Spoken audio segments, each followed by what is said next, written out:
Today I'm going to show you how to replace the rear brake pads on a Honda TRX 400EX. This happens to be a 2005 model. There's a couple tools you'll need. You'll need new brake pads, a flathead screwdriver, a 12mm socket set, and maybe a small hammer. First step is you're going to take your flathead screwdriver, and you'll see this locking bracket here around these bolts on the right hand side of the caliper. I'm going to take it and pry that flat, being the first step. That way you can get access to the bolt. And I found it's easier to do this first before you remove the caliper. That way it's held in place.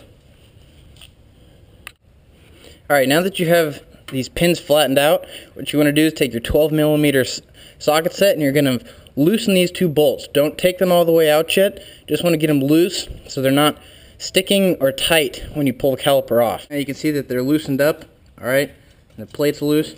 We're going to go ahead and take off the entire caliper.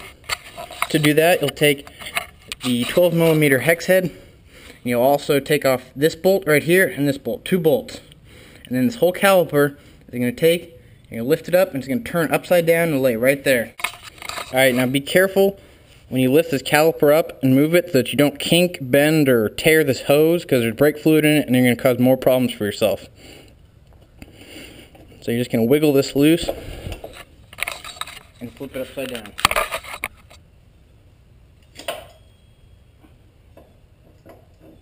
And just like that, you can see the caliper's off.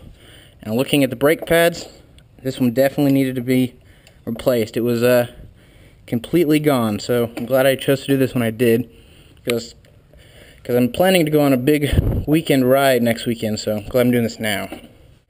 Alright, your next step, now that you have the caliper off, is you're going to finally remove these two bolts all the way. Now when you pull these out, you don't want to lose these, and this locking pin is also going to come off. Do not lose that as well. When you pull off these two bolts, they'll be about an inch and a half long, and the brake pads possibly will fall out. They should if they're in there right. Now that I've removed the brake pads and the bolts that hold them in place, you can look at the brake pads and see just how bad they were. This one was the one I was telling you about. This one's gone. So you can see it's almost completely flat, and it actually had started rubbing right there on the solid part of the brake pad. This one isn't quite as bad. It still has a little bit left, but it's done, so we're just going to go ahead and replace them. For this brake replacement, I'm using the EBC brakes. You need to make sure that you get the right size and shape for your model. You can refer to an owner's manual, or usually you can look it up on the internet of what exactly it is, or just take them off and take it to the dealership. They should be able to tell you. Now that you have the brake pads off, you can see the piston that pushes the brake pads together, and you can see inside of there, and it's a little dirt in there, so you're going to go ahead and clean that out. Any material that's not supposed to be in there, go ahead and do that. And then you're going to want to take and push this piston back into the caliper. This will make room for the brake pads, the new brake pads, to fit when you put them back onto the brake disc. After you press the piston, this part, back in, you should be able to get the brake pads to fit back in there now. You take them and align them the same way they came out. The one there,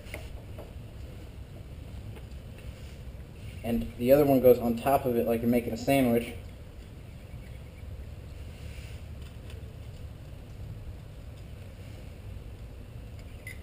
Then you're going to take the locking pin and your two bolts. You're going to make sure that your bolts go all the way through both of the brake pads. And it does, so then you can go ahead and screw those in so they are snug, but you don't want to tighten them yet. We'll do that later. Now that you have both of the brake pads in there and the bolts are down, I have not tightened these yet. Do not forget that, and the locking pin will need to be pried back up to lock the bolts. Now you're going to need to take and pull these apart so that you're able to slide the brake disc, the brake disc, and slide it in between the two. Now this can be sometimes kind of difficult, and if you haven't pressed the piston back in to the caliper far enough, this will be difficult, and you'll have to pull the brake pads back out and press the piston back farther into the caliper to allow it to slide in there. Alright, now I finally got the, you can see, finally got it wedged in there. It takes a little bit of force to get it in there. It's not the easiest thing in the world to do, but it can be done. Alright, the next step is you're going to want to take the 2 bolts that go into these 2 holes, and you're going to put them through, and you're going to want to line them up so they fit through, and you're going to make sure that is nice and snug, and just tighten those up. Alright, once you have these 2 bolts back in place, you're going to want to tighten up these 2 bolts to make sure they're good. You'll tighten them up, and then you'll pry the locking pin back up around the side so they stay locked. Alright, now that we have these 2 bolts tightened down and you have the locking pin back in place, what you're going to do is test it, see if it, put the bike in neutral and see if it rolls freely. It should roll pretty easy. You're going to need to make sure it does a full rotation without stopping itself because of the brake pads. That means that something's not quite aligned and you may have to take it apart and do it again. Now that I've tested to make sure that it rolls freely, you want to take and go to the brake pedal, and since you press the piston into the caliper, you need to pump the system back up, and you'll feel it get tighter each time.